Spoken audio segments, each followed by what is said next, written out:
Hello, loving good earth scientists. Today we will be talking about the composition of ocean water. This information is found in Chapter 13, Section 1 of your textbook, and also goes along with your Characteristics of Ocean Water graphic organizer. You can add to your organizer if there is information in the video that you have not written down, or you can just use the organizer to check to make sure you have completed all of the information. If talking about ocean composition, you must first know what composition means. Composition describes the substances that make up an object. For example, a cake is composed of milk, eggs, and flour. The composition of a rock is minerals. Another important term with ocean composition is the word salinity.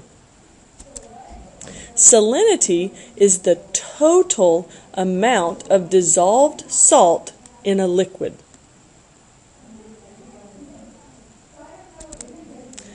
What do you think is the composition of ocean water?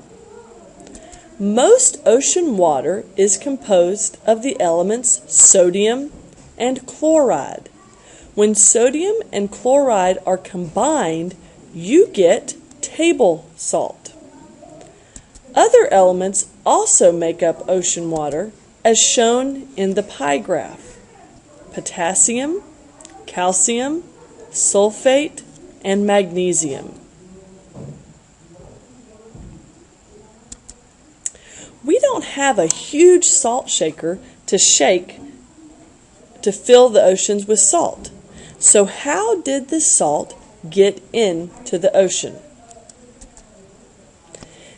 Rivers and streams weather rocks and minerals and then erode and deposit the elements into the ocean. These elements then mix with the water, making up the composition of ocean water. Take a moment to look at this map using the key. What do you think causes areas to have a greater salinity? What causes areas of the ocean to have a lower salinity? For instance, up in the northern section of the world, we see that the salinity is at 31 PSU. And then we have in the Atlantic Ocean, between North America, South America, Africa, and Asia, we have at 36 to 37 PSU.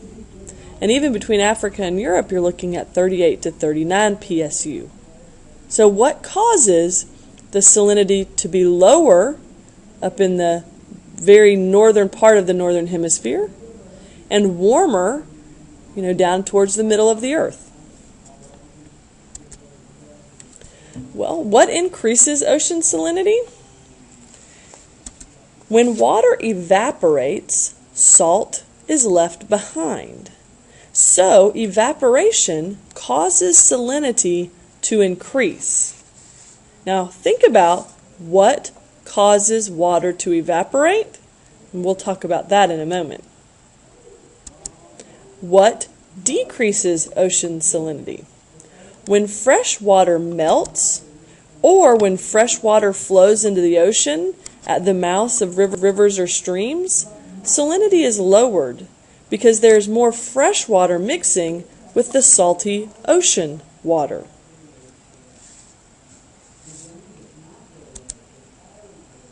So again, here is our map looking at the salinity. We're going to take a look at this,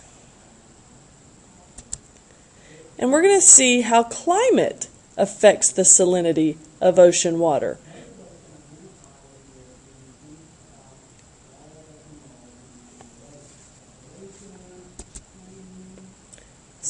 So hot and dry climates will cause the ocean to have a greater salinity because water is evaporated in warmer climates and salt is then left behind.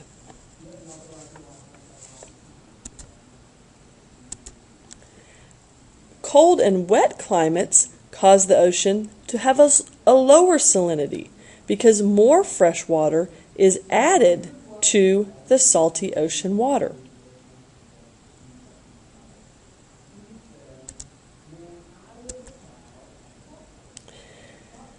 The movement of water also affects the salinity. Slower moving water causes an area to have a greater salinity. This happens in areas such as bays, seas, and gulfs. Here is a picture of someone floating in the Dead Sea. There is no outlet for the water flowing into the sea, and it is a warm climate, so water is evaporated. This sea has the greatest salinity, and people float without even trying. They are less dense than the water. Also, very little life is in the Dead Sea because very few organisms can live there due to this increased salinity. Thus, it is called the Dead Sea. I hope you enjoyed learning about the composition of ocean water and going over your notes, and we will have more information to come in class with our egg lab and how the composition changes the density, which will then connect to ocean currents we will study next week.